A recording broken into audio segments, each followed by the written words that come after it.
everyone, this is Mikedot and welcome back to the podcast. I'm here with my bro Afromania. How you doing?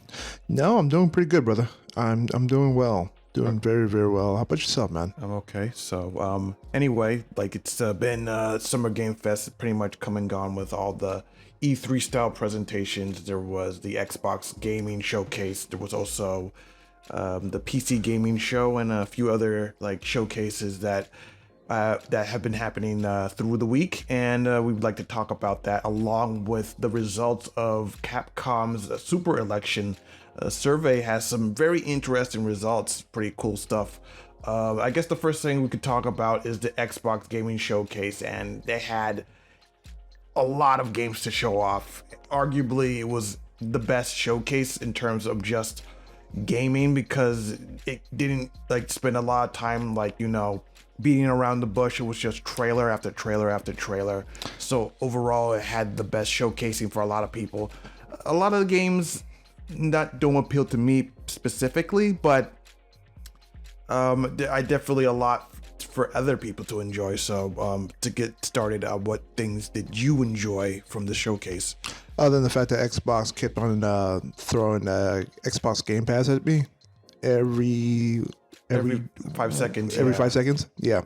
I think in terms of the overall show, and it's kind of very interesting because right now Microsoft is kind of the third biggest publishing company right now on the planet in terms of with the big especially with their acquisition of Activision Blizzard, pushes them off that top. So it's going to be really interesting to see how that company kind of balances everything out in terms of all these major games that they have in these studios under their belt. But in terms of like certain games that I found really interesting, one of them I thought in terms of like art style was the South of Midnight. I thought it was a very interesting game in terms of the design of the South of the way that it was presented. Definitely captures that Spider-Verse art style that has been pretty popular for the last couple of years, and how that was kind of demonstrated in a style of video game. I think once it went into the video game style, it wasn't so much holding to that, but in terms of the game style, it wasn't bad. It was like a little bit of Bayonetta in it and a little bit of RPG elements. Well, almost all these action games had these incredible RPG elements to it, but a very just gonna have this interesting fantasy world set in a New Orleans, Louisiana setting.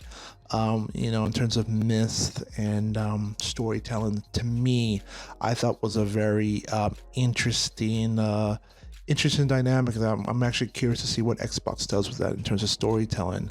Another favorite game of mine, Indiana Jones and the Great Circle. I'm a big Indiana Jones fan as a kid, so any kind of like popular Indiana Jones things would be good, especially after being let down with the previous movies that came out under Disney.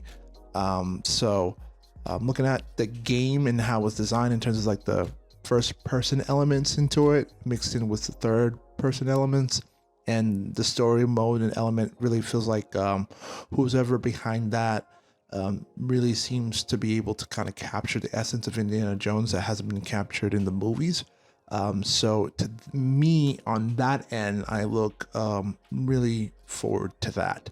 Those are probably like the two games that I found pretty interesting, along with the return of Perfect Dark, the fact that they're willing to come back to some popular franchises. It's nice to see that Rare is no longer doing any kind of motion graphic games anymore, and they can finally get back to being hopefully a very serious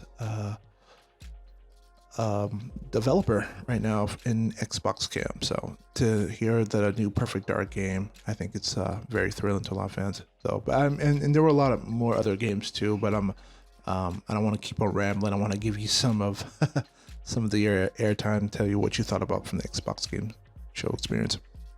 The way I see it is that, again, there's a lot of things that personally don't appeal to me too much, but I would say that one of the games that I am interested in seeing how it plays out is the remake of Metal Gear Solid 3 with Metal Gear Solid Delta. Yeah, very much looks like to be a mostly faithful recreation of the original Metal Gear Solid 3 Subsistence rather than the first Metal Gear Solid 3, which was a top-down, because Metal Gear Solid 3 Subsistence was the same game but with a completely new third-person camera, and this seems to have a more modern third-person camera over the shoulder with the shooting, which looks pretty good and seems to retain all the stealth aspects. Hopefully they don't mess with the story because it's modern day Konami is kind of iffy when it comes to actually retaining the spirit of what they're creating and who the developers they decide to work with when it comes to these kind of things. If you already know the huge controversy with Silent Hill 2 remake and how a lot of people are questioning how much of a remake is that with the character designs and the gameplay seeming to be more action focused rather than more about survival, because like Silent Hill is more about the psychological aspect of horror rather than the survival aspect. So that's a bit questionable, but after, not to completely go off topic, yeah, and I do hope that the game holds up pretty well. I did see the South of Midnight game, and while I do think that it looks pretty cool, even from the gameplay and art style standpoint. I do have to point out that it is a game that's being associated with Sweet Baby Inc. And while there's the whole controversy with that company, unfortunately, I do hope that the game does manage to find an audience. But sadly, it's kind of a game that I'm gonna have to might particularly pass on maybe. I mean, I get it. Whatever it's associated with, I mean, as long as it delivers on really good gameplay, and I think it does push onto the story. Yeah, it's a game that I'm totally looking forward to in terms of in terms of the art style. So to me, again, we have our opinions on that, though. But I was really taken away by that and what story elements that they can be able to tell in terms of that. But yeah.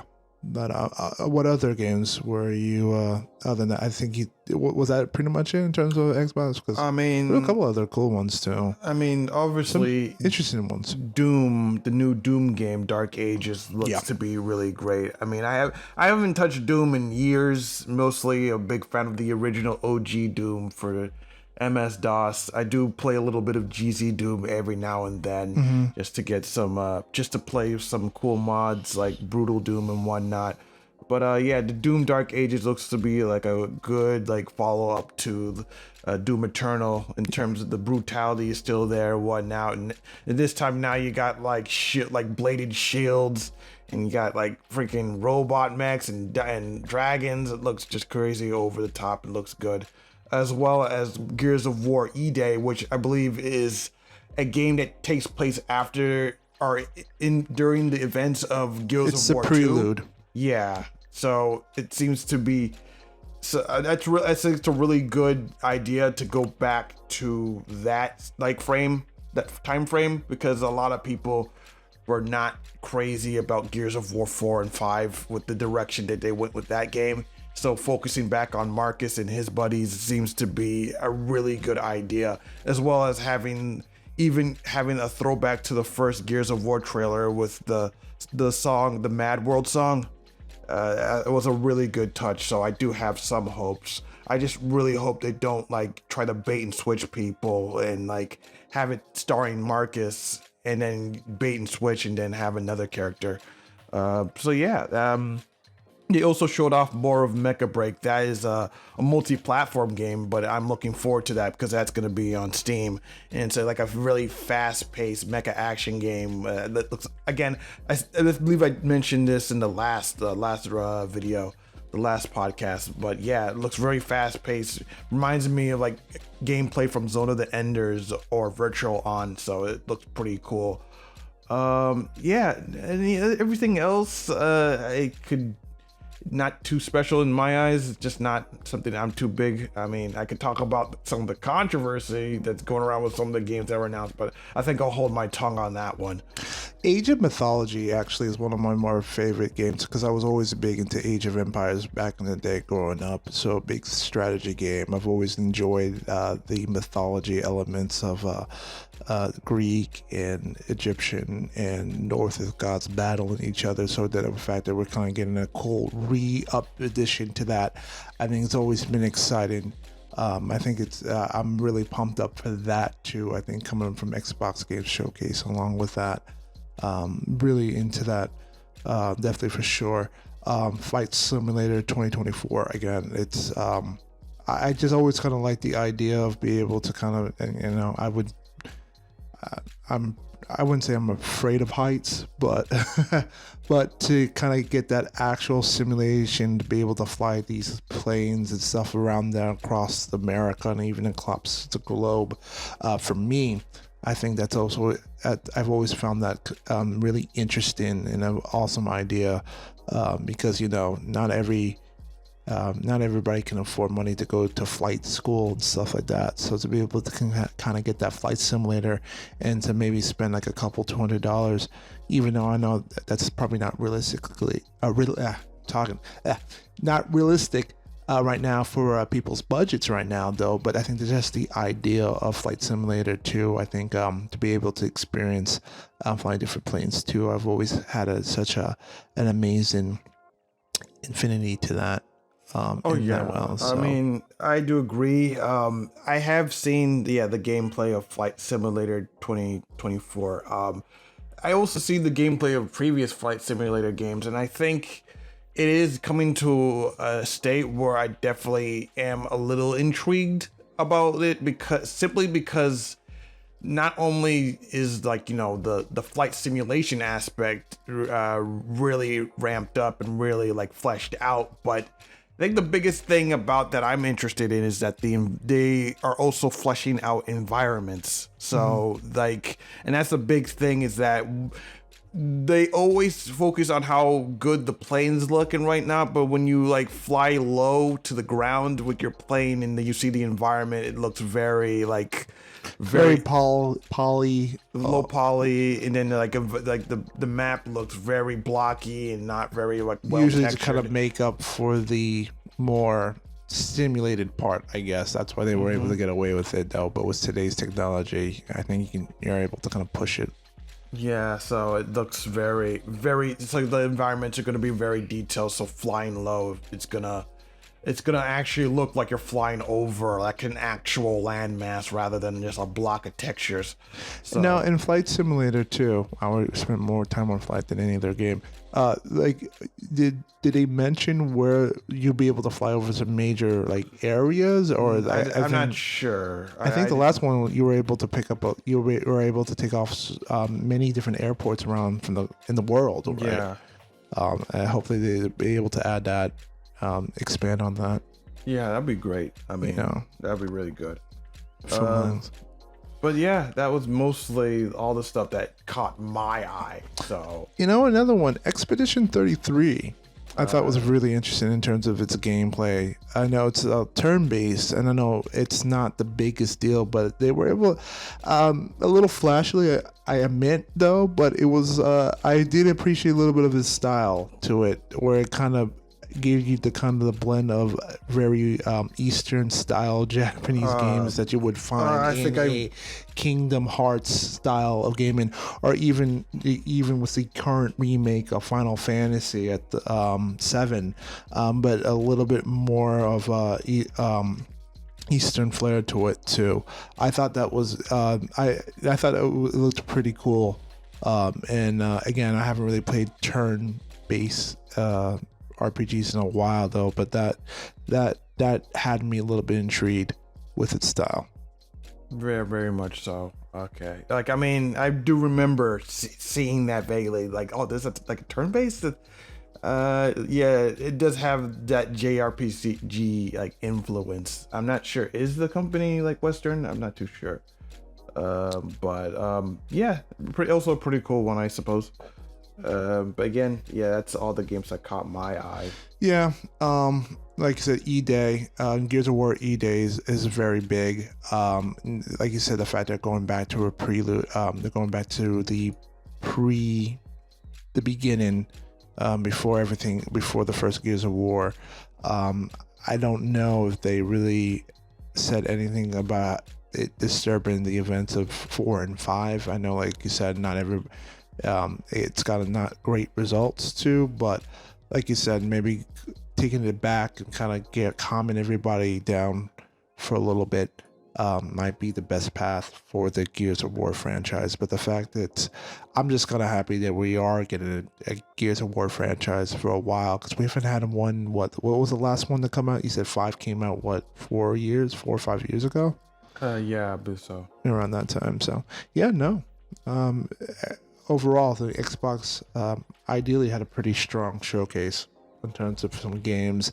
Can't really say a lot of them are exclusives. Yeah, not a lot.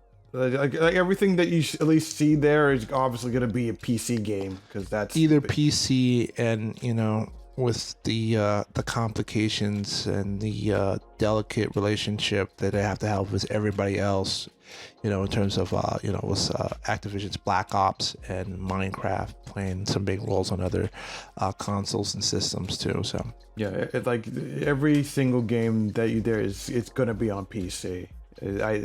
Either it's going to be on Steam, or it's going to be on their Windows Store. So that's something to just keep in mind. Yeah, but before we go to our next topic, I want to also briefly touch on the whole like PC gaming showcase, which happened very briefly as well. I mean, again, another showcase that had a lot of stuff that didn't particularly appeal to me, but there was one game in particular that I really liked. It was a game called Death Sprint 66, which was basically like a parkour death race game. It kind of reminds me of like a game that I like playing called Free Jack. It's just like an online parkour game, but has a very Jet Set style. But this game had a very like Tron-esque visual style. Also kind of brutal, where you like have to dodge like traps, like spikes, spinning blades. You could also beat up your opponents, your other racers while you're running. So it also has a bit of a road rash like kind of like feel to it. I thought that was a pretty cool game. I mean, I really like to play that. Also, there was a game called Go Town, which looked suspiciously like a Animal Crossing style game, where you're basically just going around, just like hanging out, making furniture, building up your town, and just showing off to other people, which was also really great. Yeah, in Mad Milk Jack, that's a game that's actually out already, but it's like a very 80s inspired like running gun shooter, which you're basically just running forward, killing everything as fast as you can, and it's very high fast pace, and it also has a bit of a roguelike element where you basically, with each room, you basically get power-ups. It's a game that I definitely need to pick up, because again, I've actually seen the demo for this game like years ago. It's actually, is it like 2D? No, it's actually like fully 3D, and it's actually pretty dang good, I would honestly say. Yeah.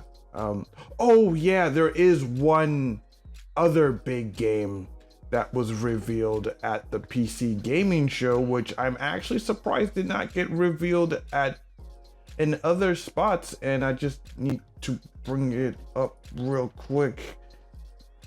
Yeah, there we go. G.I. Joe Wrath of Cobra, that got revealed. I'm actually very surprised it did not get mentioned elsewhere.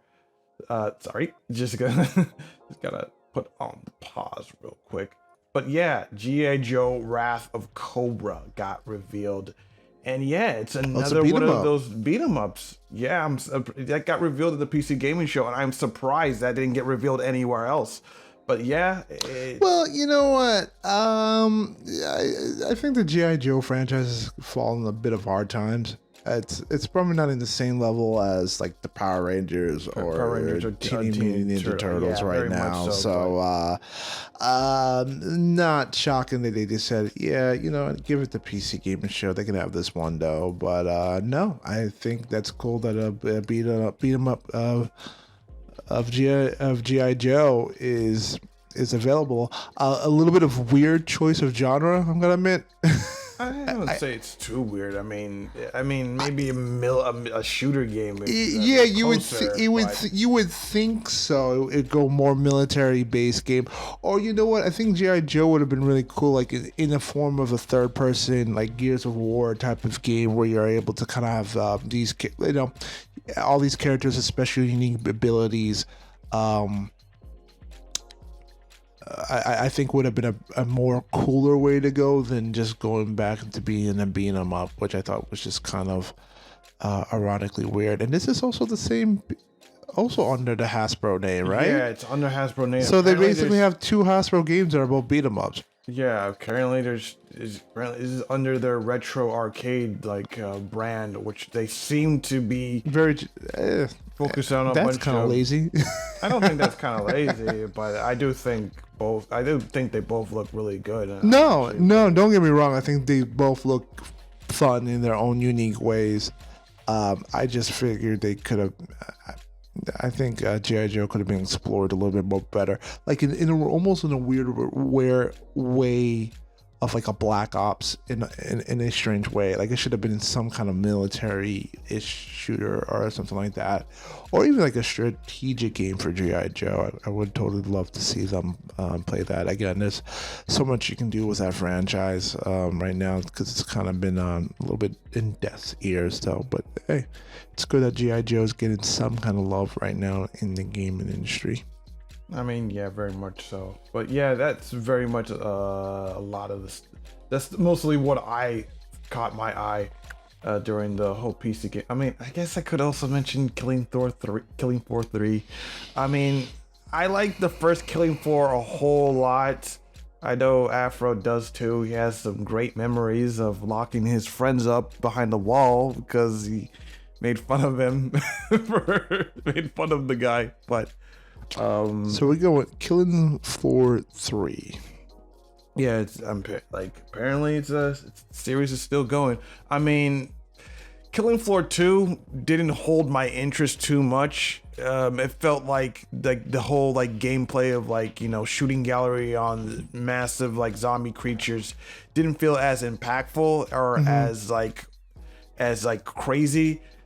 Because I feel like the zombie count was a lot lower overall compared to the first Killing Floor, and the gameplay felt a bit too restrictive in the classes that you could play as compared to the first game where there wasn't a lot of classes in the sequel. Yeah, that I remember, and they had all these promises about these classes that they wanted to make, and they didn't deliver on them. And obviously, they had a lot of focus on monetization, which turned off a lot of people, especially my friend Dark Fury. He has a vendetta against that game. But yeah, the first one I still think holds up compared to the second, especially since the first game is completely modifiable, so you can easily add new content to that game without having to buy any DLC or stuff like that. And I think the biggest thing that the second game had going for it was the gore, the gore system, of how the blood chunks stay on the floor and whatnot, even long. They don't disappear or anything like that. They just stay there throughout the game. So as you're fighting Zeds, the place gets more and more red and gushy as you play through, which I think is pretty cool. And I'm pretty sure the third game is going to do the same. But yeah, I think if they really want to make Killing Floor 3 really, really good, I think they're going to have to try to make it more like Killing Floor 1. Give players as many options you can, release as many classes you can, slow down on the DLC, whatnot. And yeah, I think if they could manage to do that, also bring back the British humor. That's another big thing, is that the first game had a lot of British or UK humor that really set it itself apart from its contemporary from the time, which is Left 4 Dead, because a lot of people thought that Killing Floor was a quote unquote Left 4 Dead clone. But I would definitely say it had its own style, its own feel, and I guess the British UK humor really helped set it apart. So if they bring that I'm sorry, they should really bring that back, and I think that would really help go a long way with securing its identity again. Killing Floor 1 had a cheeky sense of humor again, like you said, when you brought in the British humor too. And like you said, even though it did come out around the same time as Left 4 Dead, the first one though, like you said, it set itself apart with multiplayer though, but also in this idea where you kind of have to barricade. It's almost like it almost played a little bit like a Fortress game too, where you had to set up barricade stuff and then buy the biggest weapons, and the more people that you kill, you got the bigger weapons until you head up and hit the final boss. Killing Floor 2, unfortunately, you felt it moved away from that cheekiness and took itself a little bit too seriously in other than the first one. And again, it did lose some of its charm, its personality. And like you said, monetization also kind of hurt the sequel on deaf's ear. So listen, it's still around. The company's still going strong for the fact that we're not getting the third one. So hopefully it's learned its lesson. Hopefully not too over the top with the monetization, and like you said, hopefully it brings back some of their personality from Killing Floor 1. Yeah, I hope so too. But I guess moving forward, we'll go to our final topic of the day, which is the Capcom Super Election Survey. Actually, the results are in. They got a ton of votes from all over the world. And it shows some very interesting details regarding what people want out of Capcom. I think the biggest demographic is obviously male. It's obviously a lot of people who play these kind of games are obviously guys, which is very great. And but a lot of the people that play these games are in their 20s or their 30s. I would say it's a pretty big demographic, which is also lines up with other surveys around the world saying that the average gamer age is either 35 to 40. So it's a lot of the older mid group demographic. From the polls, from the amount of votes they got, was North America was number one, Japan was second, and Brazil was actually third in terms of overall votes from all over the world. That really shouldn't surprise anybody from Brazil, knowing that South America has had a big popular video game community that's been growing for the last couple of decades. So for Brazil to kind of pull up to be the third biggest one in front of the United States and Japan was shocking. I was a little shocked that I thought the UK would have been able to pull in through though. I thought the UK, but a little shocking that the UK was only 4%. I guess it's just because Brazil, obviously. I mean, and no offense, I don't know why Canada really is normally with the United States. So I don't know why Canada was its own thing though. But normally when they put North America together, normally they would combine that with Canada. It's that big of a deal. It's still its own country, man. Yeah. It's pretty cool to see that Brazil was number 3 in terms of their voting ratio. Yeah, obviously I learned from Brutus himself how big of a Japanese community and their ties with Japan, so it's not too surprising to see how big they are. In going through this, and you're gonna read it off, there was a real shocking game that people want back. Into the forefront. A lot of Dino Crisis love was in a lot of this server. Reading through it too, I was really, really shocked that people want that game back. Yeah, I mean, a lot of people said that like Dino Crisis was basically Resident Evil with dinosaurs. That's kind of the reason why people want it back. And yeah, I kind of get that. I mean, I've never played any Dino Crisis games. Me either. So I'm not too like I don't really have that much of a nostalgia for it. But to see that one game rise to the ranks is pretty cool to see. And it rised in a lot of key categories too, as you're gonna be able to read off too. I think in terms of popular character, I think it was like top 3 in there, and then one of the games that they wanted back was type 2.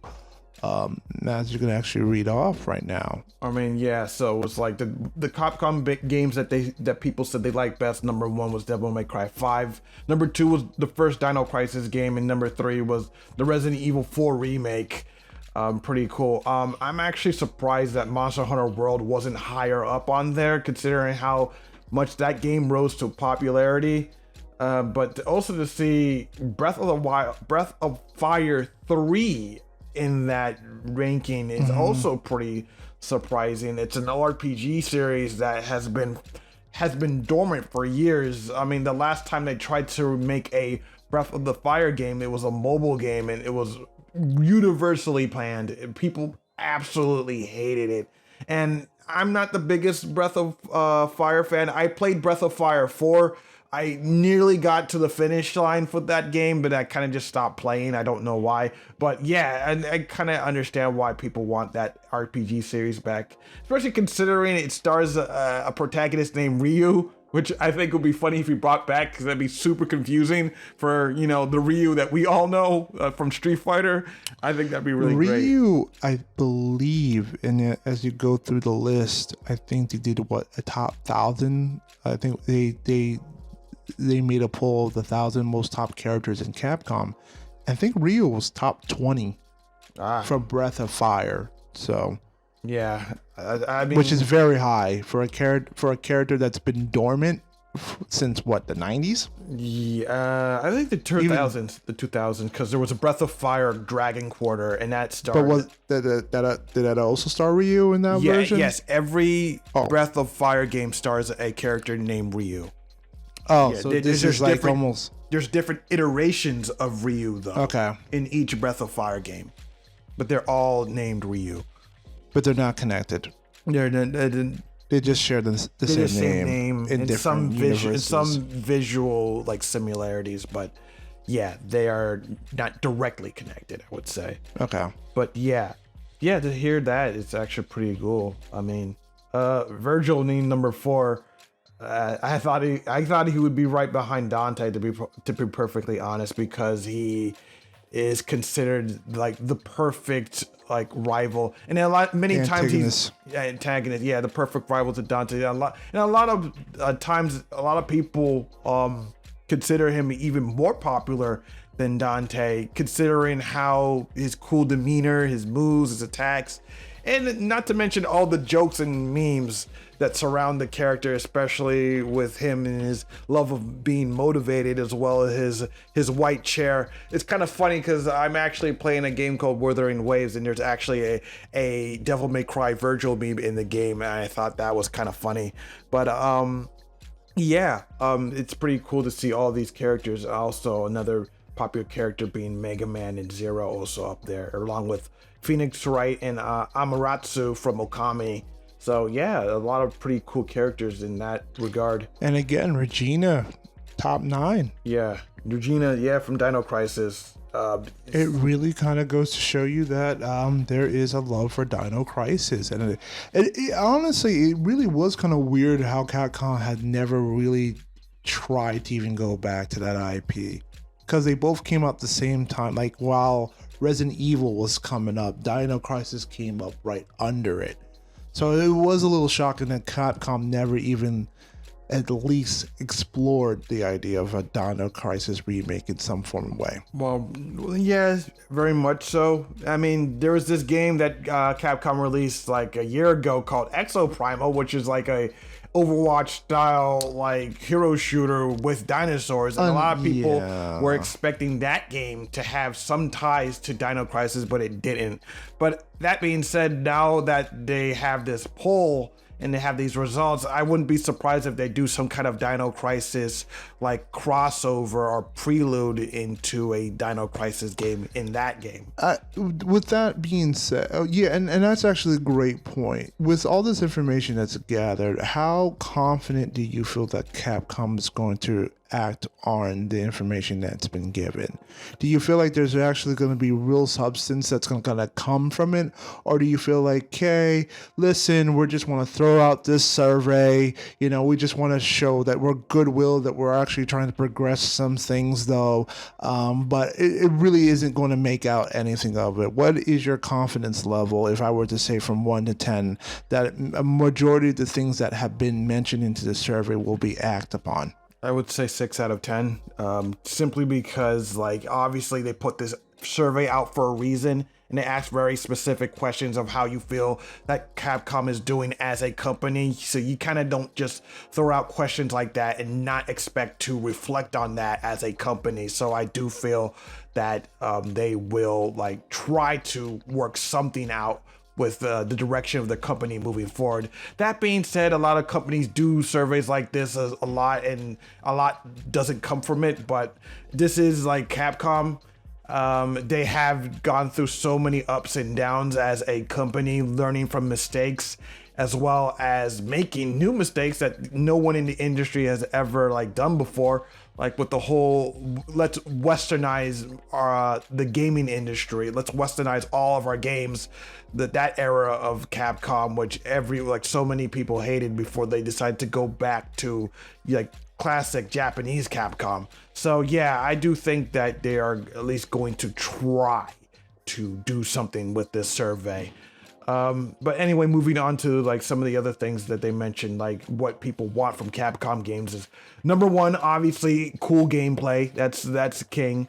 But number two was attractive characters, which is I find very hilarious, considering this kind of flies in the face of the Western gaming industry, how they're trying to supposedly go against the norms of what people consider attractive characters. And right there you have such a huge pull with people showing how much they really want characters that look really cool or really hot and attractive.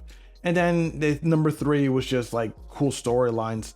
Not too surprising as well, because having you kind of want some kind of substance to all the cool gameplay that you're doing. So it's also really great to see that.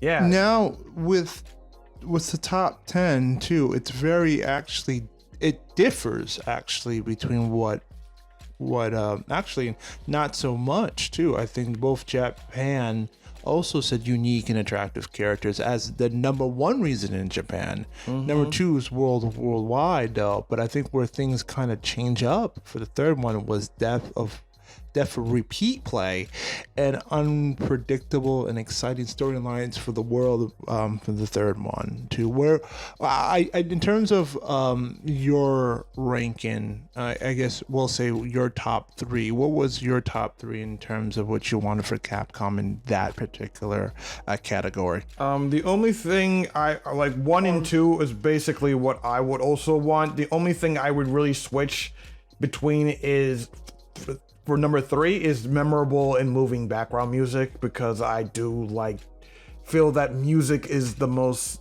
for me, is the most memorable part of a game that I feel I can always take with me as something that will always stick in my mind, is good music that I can just kind of go back to and reminisce. So even if I can't play the game anymore, I can at least listen to the music and have those memories in my mind. I do this a lot with a lot of older games that I used to play that I don't really play anymore, like Ragnarok Online and Seal Online. A bunch of Korean MMOs that I used to play had so much memorable music that I just like to pop on YouTube and listen to them and just have a nostalgia tick, remembering some of the good times I had playing those games. So yeah, memorable music would definitely be a number 3 for me. I don't remember much in memorable music in terms of Capcom per se. I think when it comes to memorable music, you would have to say from Street Fighter 2 in terms of the famous themes that would come from it and the reference to pop culture in terms. But in terms of music, I really don't remember too much from Capcom's end in terms of making memorable tracks. Do you? Mostly from the Street Fighter games. I feel like I like a lot of the Street Fighter games, especially with Street Fighter Alpha 3 had some good tunes, I would say. Oh yeah, Really good. Street Fighter 3 Third yeah, Strike. a lot had of the best yeah. like soundtrack. I Mostly would from Street. It's always comes from the Street Fighter end of things, and even some of the tracks from even Street Fighter 6 actually were pretty good bangers too, from in terms of composition and stuff like that. I usually it's always on the fighting game side that does well in terms of memorable music. But yeah, also Resident Evil 2 had some good scenes. The one thing that I remember the most is the escape theme with the blaring alarm, and you have to run. It sounded like very much like an action movie kind of finish to that horror game. I would definitely Resident say, Evil 2? Yeah, Resident Evil 2. Yeah, the whole of like the where you have to get to the platform and you hear the sequence, the countdown sequence theme is super memorable to me. I always like to also listen to that. Yeah, it's just like a lot of the good music is definitely from the Street Fighter games, I would say. It's really good stuff, I would say. Next, question, what people think of Capcom is just like, they think that they're obviously very creative. They have very strong regionality, not afraid to take risks, except during that one time during their whole Western theming style. That's the time where they didn't want to take risks, but now they think they want to try to take risks again. They obviously make stuff like Exoprimal, which I do think was a really cool game. It's a game that I need to maybe look into again. I thought it was pretty cool, but it had such a huge asking price, and I just didn't want to pay for that. But okay, flipping through a lot of this stuff because I kind of want to wrap this up real quick. Other question is that what would you want to see a sequel to? Like we mentioned, Dino Crisis. A lot of people want to see a Dino Crisis remake or a sequel. But number 2 was Mega Man, and not too surprised. I mean, yeah, the Blue Blur is pretty good. The Blue Bomber, I'm sorry, I said Blue Blur. The Blue Blur is Sonic the Hedgehog. The Blue Bomber is Mega Man. Yeah, it's, to see him number 2 is pretty cool. I mean, the one thing I'm a little disappointed is that no Rival Schools. The Rival Schools didn't make the top 10, which is sad. But Breath of Fire made top 10. It's just in my game, Darkstalkers made it as top 5. So, yeah, but I think based on that list, it seems like the really strong list in terms of Darkstalkers. I think that's a game that was second to none with Street Fighter in the early 90s. I know Rival Schools, I love Rival Schools, but that feels so niche right now at the moment, personally to me. And during that time when what was it, the CPS3? No, during the 3D era, yeah, PlayStation 2 of arcade cabinets of that day. Well, CPS2 was CPS3 was specifically for games like Street Fighter, Third Strike, yeah, and stuff like that. Yeah. I forget what hardware. I forget what the name of their 3D engine hardware was. I'd have to look that up, but it was but CPS3 was definitely for their like more high quality Street Fighter 3 or like Wizards 2D games. Yeah, those or Red Earth. But yeah, at least Capcom Versus was on the list. I will take a new Capcom Versus game on the as a new game over like Rival Schools as a consolation, because you could easily stick some Rival Schools characters in that at the very least. So, and another series that also seems to be getting a little bit of love in the top 9 was the Onimusha series. Onimusha, yeah. I mean, that's another game that's been pretty dormant, I would say, as it's like hack and slash like feudal Japan game, but with zombies and the same demons. Yeah, basically the same format. Because back in that day it was like the same format was Resident Evil and Dino Crisis and Onimusha and even the first Devil May Cry. Actually, the first couple of Devil May Cry games too all kind of had that same formula. It was kind of very rinse and repeat in Capcom though, but it made them a lot of money. Yeah, very much so. Going this route.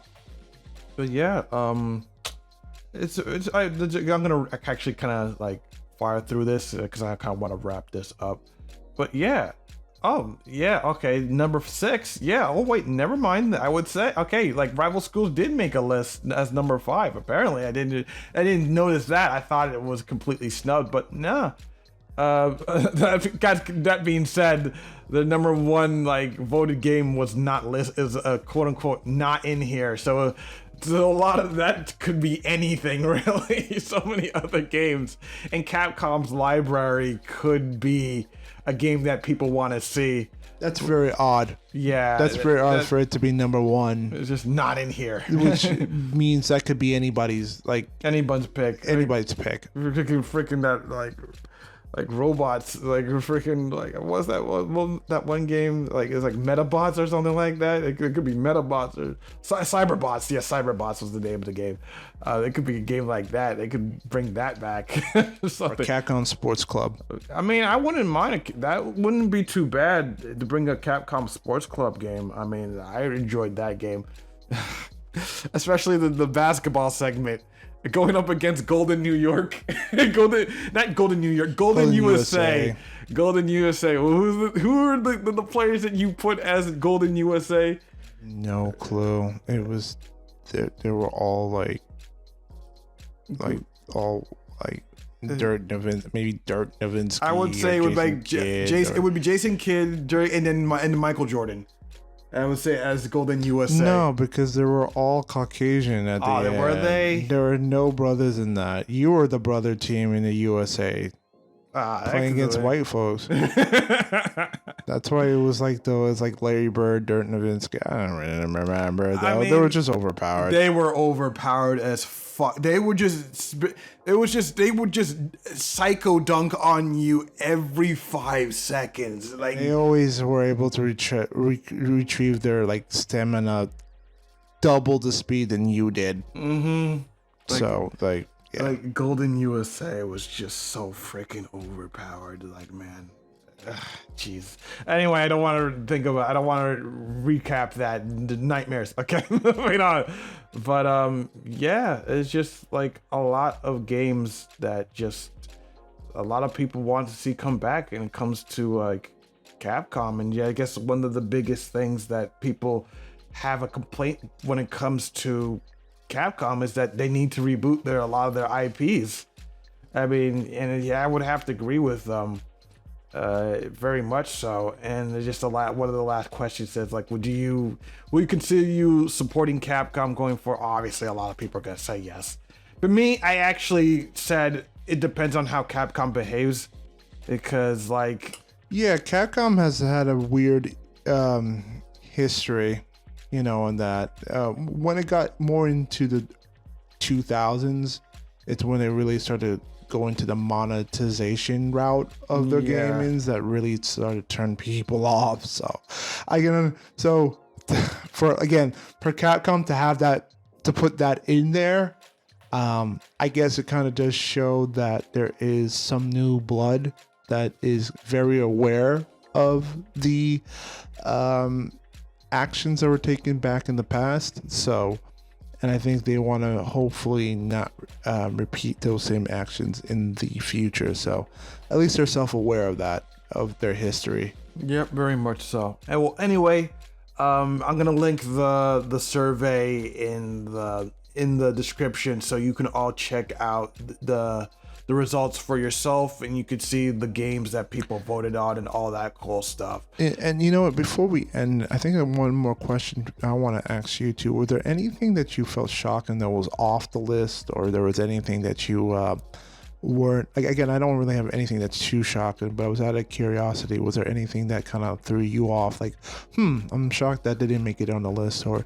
I thought that would have been a little bit more higher.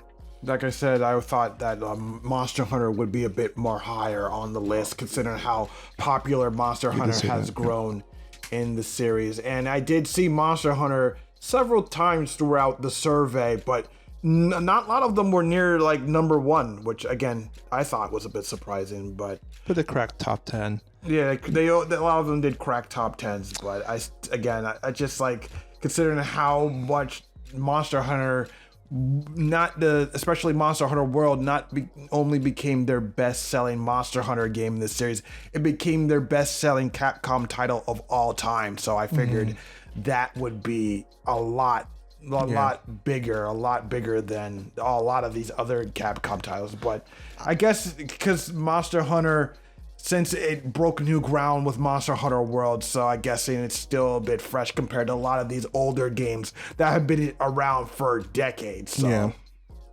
I guess for me, I was just a little shocking that not a lot of more fighting games made it on that list. I know that we had the Versus, that Capcom Versus would have been great.